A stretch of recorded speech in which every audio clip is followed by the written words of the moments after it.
Hey everyone, and welcome to the Training Portal podcast and our brand new cafe series, Grounded Minds. We're at Bootlegger's Cape Quarter with Pieter Bloem, Ricky Ruthenburg, and my co-host, Sean Durham. Today we're unpacking how Bootlegger was built, what it really took, and the story behind the brand.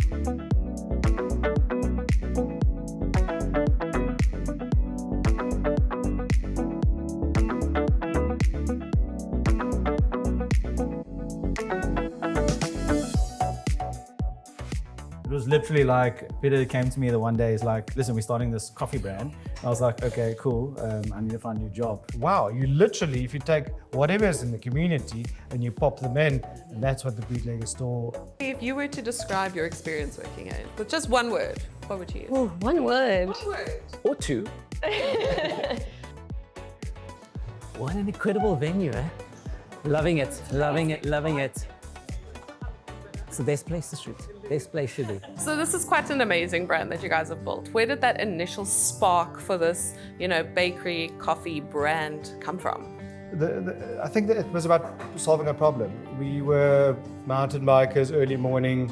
At that stage, didn't really have a job and loved Mishu coffee, but he only opened at 7:30, I think, in the morning. And asked him, please, can you open early? And he's like, that's kind of my thing. That's my time. So I told him, I'm gonna open a coffee shop if you don't open earlier. And he's like, go ahead. It's like, obviously everyone tells you that. So we did. Started roasting coffee in Middelviers and Ent, and then brought the roaster to Sea Point. And after our other restaurant that we owned and sold, we were like done with restaurants. We never want to have a restaurant again. Long hours, Let alone a hard franchise. work. Oh no. Yeah, down in a mall, a great brand, it did very well for us. Learned a lot. And then we had the roaster in the back, which is a small garage, which was probably a quarter of the size of this room. And but then you have the roaster, so let's sell coffee. If you're going to sell coffee, let's sell a croissant. If you're going to sell a croissant, you might as well do lunch. Then we need and we don't have a bar. So let's do a bar as well. So then we started at 4:30, 5 o'clock in the morning, and then you walked out of there at sometimes a bit later in the evening. To Peter's point, and that's something he's always told me, like the initial idea wasn't always a coffee shop. That, like he just mentioned, there was obviously a problem to solve, but it also, you say coffee brand, bakery brand, it also kind of happened, I want to say by accident. Like you open a business, it's you kind of feel the success, feel the people enjoying it, and then you kind of start building from there. It wasn't like a predetermined idea. We're going to build 100 stores tomorrow. It was literally like, Peter came to me the one day, he's like, listen, we're starting this coffee brand. And I was like, okay, cool, I need to find a new job. And then it kind of evolved like that. So it wasn't necessarily. Also, I think we were very lucky with the location. Okay. Yeah. That was really worked, and also the design for that time was just spot on. A lot of people asked us, how can you open another coffee shop or start another coffee brand within this saturated business? And for us, it's like, it's not saturated. There's a massive gap right through there, which we saw, which other people didn't. And at that time, there was only 3 stores on Regent Street. I think there's 20 coffee shops on that little stretch now. So talk about saturation. Yeah.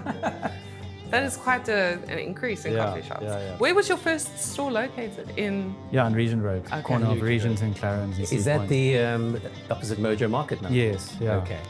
Opposite Mojo Market is opposite. They're opposite the first bootlegger. If you think about it, that was back in 2013. If you go back, to the economy then, it was probably turbulent times in South Africa. The economy was growing, under 1%. But there was this coffee revolution, happening at the same time. So you've got this incredible idea, you were almost jobless, and you started, with the brand. What was going through your minds then?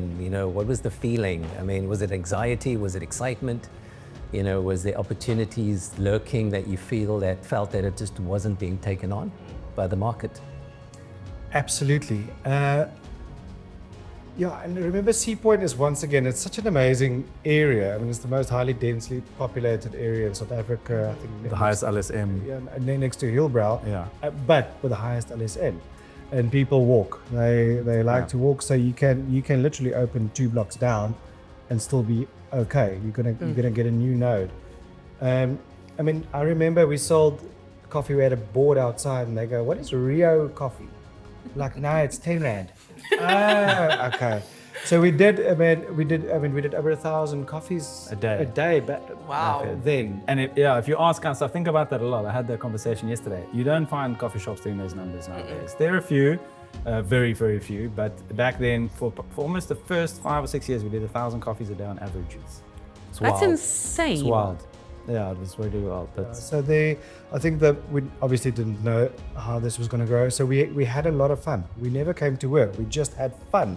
I mean, at work, but or in the store. But we had fun. We roasted coffee together. All the decisions was always a fun decision, and and I think still today with yourself, I think that is the whole fun. Otherwise, you're going to get. You must look at the small little things. The line, man, that's funny. That we copied, yes. But there's the ACDC logos. There's always a fun thing that we can add, and to keep it light. And There was a rebellious part to choosing the name. I read somewhere in an article of a previous interview. Tell us more about that. Yeah, I'd love to hear that story. I almost thought there was a link to Al Capone. You know, the bootleggers of the 1920 era in America, and Al Capone was one of them, by the way. Peter's going to tell you a story He now. loved coffee and donuts, so I'm trying to think if there's a link. So Al Capone did come up on the conversation, but his particular look didn't suit us, so we went slightly different.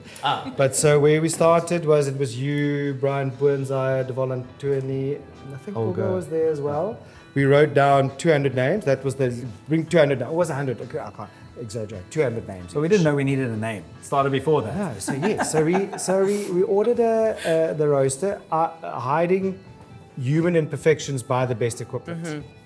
Okay, so remember that. And this was how do you pronounce it? Gissen. Gissen Yeah, roast. it's a roaster from Holland. So what is the best roaster that you can find is that. So it's more expensive, but if you don't know how to roast, rather get the best roaster, buy the best beans that you can possibly find, put it through the best grinder that you can find, through the best machine, and hopefully the best training, and then you get the best product. After 4,500 hours of that bean traveling, the brewster can still make it or break it within 30 seconds. So the story Gissen phoned us, Pieter, you need a name for, not Russian, but you need a name for on the side of the roast. They were like, we don't know what this company is going to be called. I just want to roast coffee. I don't necessarily need a name. Anyway, so we all got together, wrote our names, sat, and we literally just went through them all, and just like after all of it was done and we decided on none of it. I think Brothers Coffee was kind of on, but it was a bit bad. Woodstock, but we actually did Woodstock Coffee Company in the beginning to import the machine because it went to Woodstock. And then Ryan said, right, come, let's move everything away. Bottle of whiskey on the table, started pouring whiskeys. He's like, this is the wrong, what we did I think was the right approach, because we got rid of 1,000 names. So it was a step towards, but we're going to give this company personality. So what do you want this person to look like? Male, female, tall, short, fat? So you gotta sit. Where is this person? What is this person like? So we said, okay, male, female. It's male. It's male because we're male, of course, you know. So, but think when you're gonna look around in this coffee shop now. So please think of every step that we went. Then it was, okay, but what's the personality? It's like, well, maybe maybe it wasn't so, maybe it was Mickey Stout. You know, I could see Sean there's like, I can see where this is going. I'm loving it. You know, Like our franchisees. you know, possibly he possibly smoked cigarettes. You know, I mean, the collar is up and he kind of looking down and quiet but confident, strong personality, good looking. You know, so maybe someone like a James Dean. It's like, okay, that's the look. You know, maybe, you know, he's a bit of a rebellion in his own mind, without a cause. You know, the way he lived his life, the way he died, all of that, it kind of worked for us. So if you think of who owns this or what this company is based on, definitely a James Dean, but in that black and white picture almost. So he was captured in his youth So he's never going to get old. He's never going to change like Marilyn Monroe. You know, she's always that flair, young. Very true. So in that era, but how did he make his money? It's like, well, no one actually knows. He was quite wealthy, but he looked after the community, and everyone greeted him. Hi, it's like, okay, but even the cops greet. So how does that work? So made his money in illicit ways, and then someone said, everyone's going to claim who said it. Well, oh yeah, like a bootlegger. It was like, stop the clock. That's it. That's the name. And then we went, okay, it's illicit trade, 1920s, look, New York vibe, timeless once again, so everything works. And how did they looked after each other, they looked after the community. There was no VS. Frills. No frills. No frills. No, we actually had a no, but you could edit, you can beep it out if you need to. But that was kind of one of the pillars. And that's the way we started this. The mindset of this, is that going to go onto the menu? It's like, no, would James Dean do that? It's like, no, he won't. Well, then it's not. Yeah. So it's simplified, good ingredients, straight to the point, always an eye for style, always an eye for timelessness. So if you're going to buy the coffee machine, buy the best, buy it once. If you're going to buy cheap, you're going to buy plenty times. So. Don't follow trends, create trends. It's like, it's literally translated through to the decisions we still make today. Sometimes you still got to remind yourself, like, where did we start? What decisions we're making? What trends are we going to follow or create? Because there's so many trends. How do we speak? It sounds silly, but like, how do you speak on social media? Like, are we happy and excited about things? Not really. Would he be happy? Not really. You know, it's cool. Like, maybe it's cool. If you get a little smile at the side of his mouth, it's like, you really enjoyed it. I'm like, oh, thank you.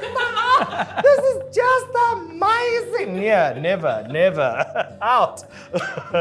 So to have his character, to have the look, to have a character where he lived, what he did, then you've got a brand, and then you know exactly where you're going. And there's no deviation. So even if sometimes I go, no, remember, let's work on track. Yeah. And sure, you can evolve. You change. You keep on evolving. So that in the beginning we had a bar was the most important thing in our stores. Now it's a kiddie play area.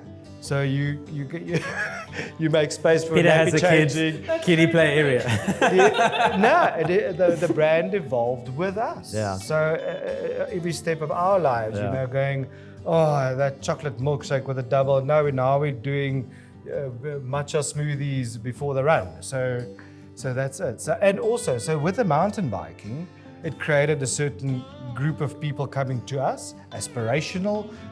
Mountain bikes are very expensive, so it's kind of an LSM group as well, and not excluding runners. And then the community came in, and one of our locals, he pulled me and said, "Look at your shop." I'm like, "What?" He's like, "There's school. There's a group of school kids. There's an old couple playing backgammon. There's mummies. There's the runners." He's like, "Wow! You literally, if you take whatever is in the community and you pop them in," and that's what the Bootlegger store was at that time, and you try to replicate that every single time. In the beginning, we did a lot through osmosis, and then when you can't deal with the people firsthand, so then you need structures in place. So as a co-founder, I mean, I would have done really good in one store in Sea Point, but then you get functional, dynamic people, and now you're sitting at close to 100 stores. So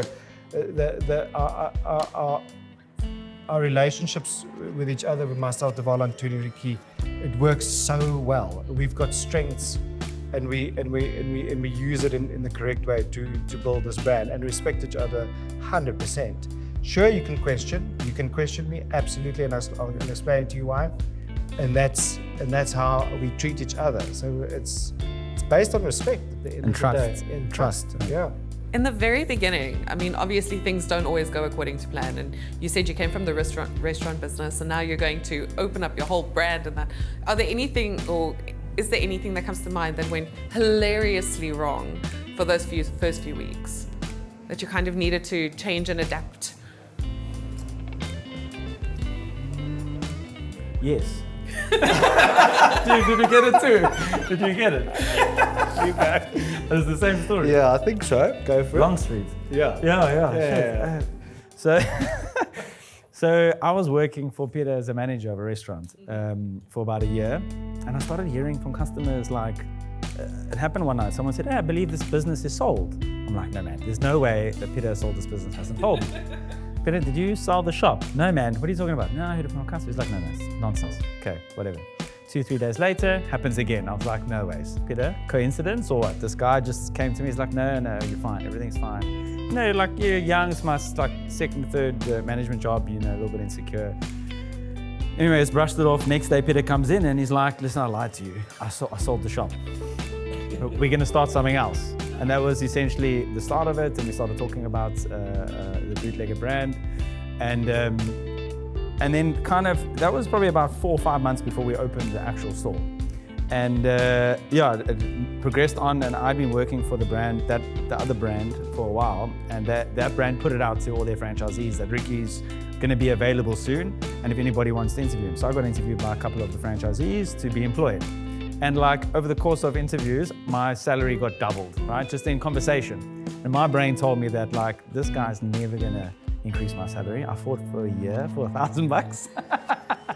It's never going to happen. So on a Saturday afternoon or morning, I met him at the Omen on Kloof Street, on Long Street, and I sat and I basically resigned. Listen, it was a conversation I'd never like to have again in my life. And luckily I never have to. We were sitting there in this coffee shop, on this coffee table, it's tiny, and I was like, "Listen, so I can't do it. Now the shop is done. The concept's done, the menu, the star, everything's done. We're 2 weeks away from opening, it's half built." I'm like, "I can't work for you. Like, I got this opportunity that I feel like I can't not take." And he looked at me with like red in his eyes. I think there was a paper on the thing, in the street. And he was like, "I'll see you Monday." And I'm like, "Okay." And I was like, so I left. And on Monday, he put a contract in front of me, and he's like, write whatever makes sense for you. A clean contract. On the table, we had this long table in the He had middle to of the decide what his restaurant. salary was and how it was like- done, the incentive, everything. Yeah. Like you. Right, he's like, "Right there, whatever makes sense to you." Didn't even look at it. He just signed it. He's like, "Okay, cool. Now we can carry on." That was it. Never spoke about that again. You didn't frame it, did you? Huh? You should have framed it. Yeah, I should have. I wonder if we still have it It could somewhere. inspire you, but keep it in your office. Yeah. But that was a very close call of something going wrong. Yeah, but we were our decisions was very cautious always. So there wasn't one big thing that went that wrong. Well, we ran out of coffee once to literally roast, and Ricky was scooping it out the roaster into the hopper, making coffee. But those are small things. So I think the decisions we made was very cautious. And also, we didn't have a safety net.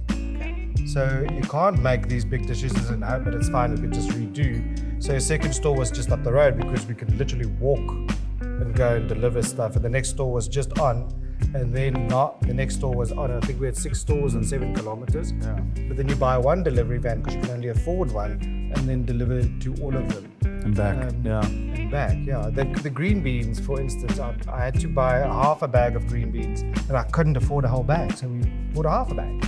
And you make a plan, and then it would sell me that half a bag later at a higher price. Or whatever. Yeah, luckily we're over that now. So no real major issues because we were cautious. And also, yes, Sean, coming back to your point, South Africa was hard, but we were almost quite protected in the Western Cape, and especially in Sea Point. So and I think we were quite well loved still, but back then it was something fresh, something new. It wasn't following recipes, it wasn't following trends. Now, before we dive any deeper, I'm sorry, Sean, but I think it's time for one of our new segments, which is the signature blend. Now, this is where we get to meet, one of the hearts behind the counter itself, the people who keep the community connected here at Bootleggers. So joining us now is going to be one of the managers of the Bootleggers Cape Quarters, and she's here to share what makes the spot so special, and of course to serve us their signature brew. Hi there, guys. Okay, magic. I'll be very certain. It's so fun. I've like a break, so it's no problem. Magic. Thank you. Single shot. That is beautiful. There we go. How did you get into this Bootleggers branch? Like, what inspired? So I actually started as a waitress many years ago. I was a waitress for about 4 years. And they saw potential in me, and they said, okay, well, we're going to move you over to a manager, which I was pretty proud of. So I started out managing at Century City, then I went to Gardens, and now I'm at Cape Quarter. So if there's a problem, you call me because they bring me over. Fantastic, congratulations. And what are the general like regulars who are here? If you were to explain, like what vibe do they bring to the place? It's so crazy. Every bootlegger is different in terms of the clientele. It's like similar people, but also very different. So in this particular one, I would say it's a lot of people that actually reside here. So it's very laid back, younger people.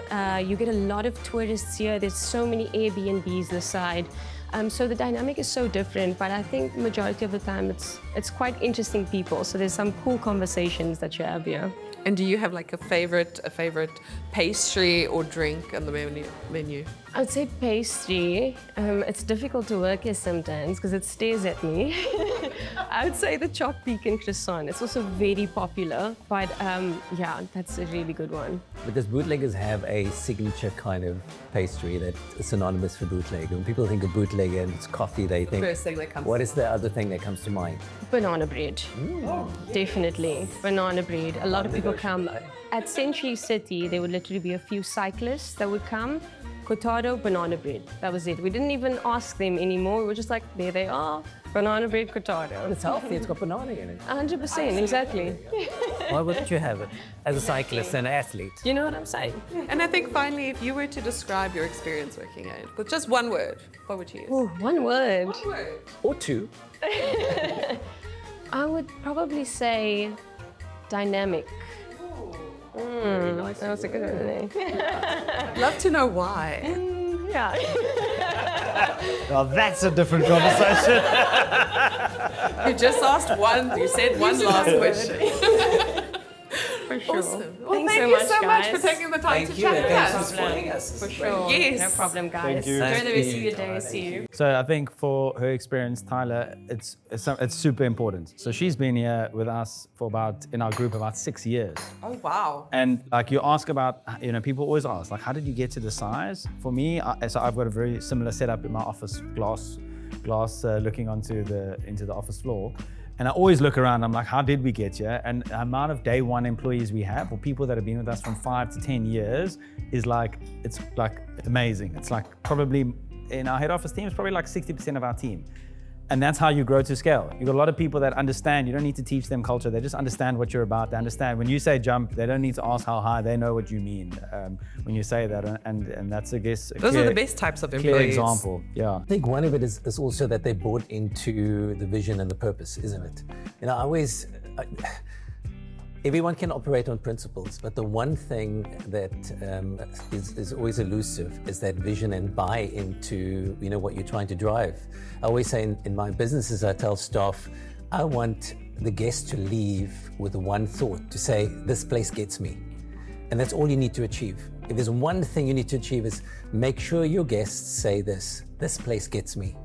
And that's all it is. And when you buy into that, you've got a common vision and a drive, isn't it? Yeah, 100%. I like that. You Because can't a take lot- it though. It's No, but a lot. trademarked and everything. Can I tell you? Because a lot of times in the service industry, someone comes there because they want you to come and chat to them, and other times you can see, hang on, let this person just be, or they can see it's a difficult meeting that they're busy. Hi, God, can I get you? It's like just leave, So I love that. This coffee shop gets me. I really like that. We need to put it. Come now, man. Come now. How I've much? already got the trademark. Now, you guys have been doing this for over a decade now, which is a long time, It is. One thing that when I speak to other entrepreneurs, CEOs, founders, they all mention the same things. Sometimes they go through moments of burnout. And that I think is very, very important today, especially. How do you avoid it? If you do you just let it go? Yeah, I think Ricky is much better at it than Have a punching bag in your office, Ricky? Or No, you don't know, right? So Pieter and myself are both go people. Like if you ask me what my favorite hobby is, like I've got a lot, but work is right up there. Like this is what we do. It's fun, and like because you got a space to make like change and difference and impact. Like you want to be able to be in that space all the time, which is 24/7. You wake up and you think, oh, what about that? Oh, I thought about this. I used to have a notebook next to my bed that So I'd just wake up note at down. midnight with ideas and then just write the notes, because if I didn't write it down, I wouldn't sleep because I just keep thinking about it and trying But I mean, I personally have reached the burnout before. Was it about 3-4 years ago? Yeah, but it was hectic. It was like the most hectic thing that you can experience. I was sitting in the office the one day and that felt like the whole world was crushing in on me, and I couldn't speak. I got really emotional, and I just left. I had to just dart out the office, and I didn't understand what it was because my brain tells me you're so strong, you can figure this all out. And then it was through my sister who was like, I think this is called burnout. Maybe go see someone. I'm like, I don't need to see someone. Come on, guys. Anyways, so I found a therapist that helped me through that. And now, for the last 4 years, it's a regular thing for me. Just to help you unwind those weird thoughts that get you to those points. It's amazing. Yeah. You can see the difference. It's I'm going to quickly go see someone. Or then he tells me, listen, you need to go see someone. Yeah. Go. He was always the guy, no, not. And it's, there's so much value in that. Yeah. Just to have someone to talk to. 100%. And you can disagree with him if you feel like it, but there's someone to talk to. And the weight of Ricky's mind post that is incredible. And how he balances things now. He goes, no, I can see it's coming, let me go left. Right. Yeah, 100%. Right. It's always good to be able to notice when it's happening. Correct. Yeah. Yeah, and for me is to be in the mountains, on a bicycle or on the trail. It's so important. So you need to find your thing. Yeah, take care of yourself. To take care of yourself first. Almost like with the breathing thing on the aeroplane before you help the binders. So look after yourself first before you can help other people. Ricky, there's a lot of people reporting to you. There's a lot of people in the brand with over 3,000 that looks up to you now. So no wait, huh? But so it's a very important space for especially a proper CEO and co-owner to be mentally super strong and healthy. Entrepreneurs, we generally think that we're invincible. You know what I mean? I literally faced the same thing, and this was last year Christmas, and I was out for 6 weeks.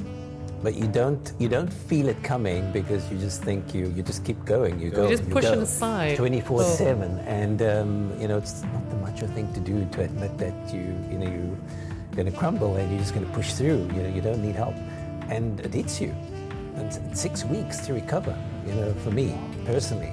So you're right. How do we find the balance? The advice, like you were saying, just know what works for you. And take that mental breaks, you know what I mean, and have that mental kind of balance, if you want to call it that. Absolutely. It's like, as an entrepreneur, you're a problem solver, like a proper problem solver, right? This is how we started the brand. So something's happening to you and you're like, no man, I'm just going to solve this. I'm going to figure this out myself.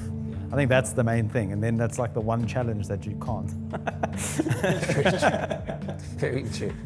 You're your worst enemy at some point in time. So you've got the stores planned. You are international in terms of SADC, which is awesome. I saw some stats. You're doing something like production for coffee, 300 to 400 tons a year. That's phenomenal. Yeah, it's a lot of coffee. It's a lot of coffee. Just to give an idea, that in my cup there was about 11, 12 grams of coffee. In Pieter's 22 grams. So 400,000 kilos a month is a lot of coffee. That's a lot. That's a lot of coffee, that's for sure. If you look at the appetite of South Africa and the culture, the coffee culture, and the lifestyle culture around the revolution on coffee shops, where's predominantly the biggest appetite in terms of growth opportunities in South Africa? So I think it's quite balanced. I think the more we branch out of the Western Cape, the more opportunities we're seeing. We're from the Western Cape and we know everybody here just because we've been in the industry for so long. So you often see a site like a strategic location and somebody will phone you because So it's like kind of almost just because we're here. And I think because we're not in Joburg, Pretoria, in all those areas, we sometimes miss those opportunities. We're slow to get those opportunities. So naturally the growth in other regions will be slower. But what we've seen in the last year, our expansion outside of the Western Cape is growing exponentially fast. Joburg is 3 times the size of Cape Town in terms of people and cars and traffic and malls and suburbs. So I believe that our Joburg growth or Gauteng growth will match or engulf our Western Cape in the next probably 12 months.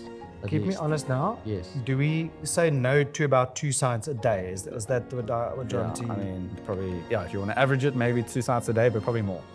That we say no to. So if we were chasing numbers, we will just say yes to them, but it's not sustainable. So every site that we get, there's a lot of criteria that it goes through. So you can get to 200 next week, but then it's going to fall flat because the support is not there, because it didn't make sense in rental. There were other logistical issues. So I think that's a number. We say no to 2 sites a day. It's more important and than the franchisees as well. And franchisees. We get a lot of franchisee intake. I got 3 requests this morning for like solid looking franchisees, just at face value. Like it's, obviously we can't just onboard 1 million franchisees. You've got to pick the right guys and make sure that there's growth. Peter, you mentioned sustainability. How important is it in terms of your brand? And how embedded is it actually? No, it is super embedded. But listen, this sustainability, there's 2 types of sustainability. Is firstly, which is probably on top of mind of everyone, is environment. So do we use biodegradable pods? Yes, we use for back of house for the bootlegger stores, we use a 3 kilo bag. Our hoppers are converted to 3 kilos, so you don't need 3 bags every time. So make decisions on store and the When roastery you say level. hoppers, to everyone listening, Hopper is on top of the grinder. So usually it's a kilogram or smaller hopper. For ours, we got a 3 kilos, so you can open 1 bag once. So that's a quick decision that we made. It's better for environment, but it's also cheaper. So sustainability is, can the business survive? Can you actually make profit? Because everyone goes, oh, you're so expensive. Yes, we are, but then you can pay. You can have solid oak tables. You can have brass made by a bespoke artist. You can have proper quality flour. Eureka, you can use proper water. Michael, this is for you. You can have proper water on your table. You can buy Rainforest Alliance beans, which is way more expensive than any other bean currently found. You can use the best roasters. So the quality needs to be so good. Sustainability it needs money and it needs environment. So we use it in most of the stores in the Western Cape. We're trying to send it out to the rest of South Africa. There's a company called Y Waste. Here's the name. So they pick up our waste, they go plastic and metal and anything that they can recycle, and all the organic stuff then gets sent and gets made into compost. So you can actually buy bootlegger compost, which we're super proud of. And I think we made CNN on that. Yeah, CNN interviewed us for that, and it's such a great idea to not put stuff into the landfills, because unfortunately South Africa still just sends landfill. So if we can make a difference in just doing compost, then you do the landfill. We got kids. Look at the future. Sustainable once again. So it goes in a two-way part. Hand in hand. If your whole store is completely biodegradable, it's very, very costly, but obviously we keep pushing towards it, right? All right, so now it's time for another segment. This is the Spill the Beans segment. This is our quick-fire coffee trivia round. So I didn't know this, but I don't work with coffee. So I'm going to ask 5 questions. I might not know either, I'm just saying. So there's 5 questions. We're going to have a few laughs and maybe a surprise or 2 with these answers. Let's see who really knows their coffee. So question number 1, what's the ideal water temperature range for brewing specialty coffee? Ideal. Ideal. Like 90 something degrees, I don't know. Temperature range. See, then you phone Tyron and he's going to know. You could say similar to the volcanic, eruption or something like that. Phone a friend, 50-50. What do you want to go on this one? Specialty brew, that means through a machine, because specialty coffee means the score of the beans that was given to it. So that's a 80 plus. 80 plus. We use 82 plus, which then falls into specialty grade. But a machine, an espresso machine, is a different. It's a higher temperature than a pour over would be.